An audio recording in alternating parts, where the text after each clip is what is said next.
How is the conversion of ethanol to ethanoic acid and oxidation reaction.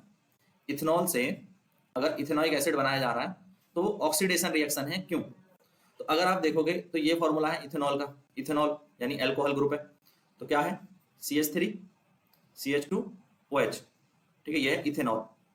और ethanoic acid क्या होता है CH3 COOH, ये अपना कार्बोक्सिलिक ग्रुप है, तो इसमें COOH है ना, ओइक एसिड जुड़ता है, अभी बताया था मैंने पिछले क्वेश्चन में, ओइक एसिड जुड़ता है। तो आप दोनों के फॉर्मूला में देखेंगे तो यहाँ पर 2 कार्बन है, 2 कार्बन है, ठीक है, इसमें जो है एक हाइड्रोजन तो कम है, इसमें 6 हाइड्रोजन है, और यहाँ पर जो है 5 ही हाइड्रोजन, 4 ही हाइड्रोजन है, और यानी इससे एक हाइड्रोजन मुक्त हो गया है, ठीक है। और इसमें जो है ऑक्सीजन जुड़ गया है, देखो यहाँ एक ऑक्सीजन था एथेनॉल में और यहाँ 2 ऑक्सीजन है। तो अब ये चीज हमें समझनी है कि जब ऑक्सीजन गेन हुआ है तो ऑक्सीडेशन रिएक्शन है, ठीक है। तो एथेनॉल से एथेनोइक बनता है, तो एथेनॉल से उसमें ऑक्सीजन के साथ रिएक्शन होती है, ठीक है।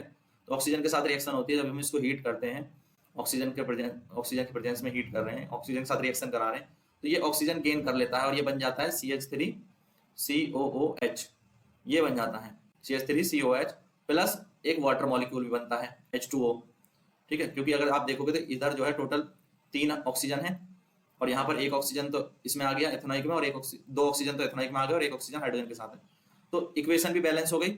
और हमारा जो एथेनॉल से एथेनोइक बना है वो ऑक्सीजन गेन कर रहा है, इसलिए ये ऑक्सीडेशन है।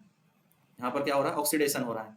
In this reaction A molecule of ethanol contain 1 oxygen, बात को समझ लें, जो बताइए वही लिखिए, एक ऑक्सीजन कंटेन करता है ethanol atom, while the ethanoic acid contain the 2 oxygen atoms, ठीक है, 2 ऑक्सीजन एटम्स किसमें है, एथेनोइक एसिड में है। hence the oxygen atom is added, oxygen atom is added during the reaction, therefore the conversion is an oxidation reaction। हमने पिछले chapter में ये भी पढ़ा था कि बच्चों ऑक्सीडेशन और रिडक्शन के बारे में, आपको अगर याद है तो मैंने बताया था ऑक्सीडेशन कब होता है और रिडक्शन कब होता है। जब गेन ऑफ ऑक्सीजन होता है, गेन ऑफ ऑक्सीजन होता है तो होता है ऑक्सीडेशन, या फिर loss of hydrogen, loss of hydrogen को भी हम बोलते हैं ऑक्सीडेशन। जस्ट इसके अपोजिट हम रिडक्शन मानते हैं। रिडक्शन कब कहते हैं, जब लॉस ऑफ ऑक्सीजन होता है, लॉस ऑफ ऑक्सीजन या फिर गेन ऑफ हाइड्रोजन। तो ये चीजें आपको याद रखनी है, क्लियर है। तो इन दोनों कंडीशन में हमारा ऑक्सीडेशन होगा, और यहाँ पर जैसा कि हमने देखा कि ऑक्सीजन जो है वो गेन हो रही है, ऐड हो रही है, तो इसलिए ये ऑक्सीडेशन रिएक्शन है। चलिए देखते हैं अब नेक्स्ट में, क्लियर।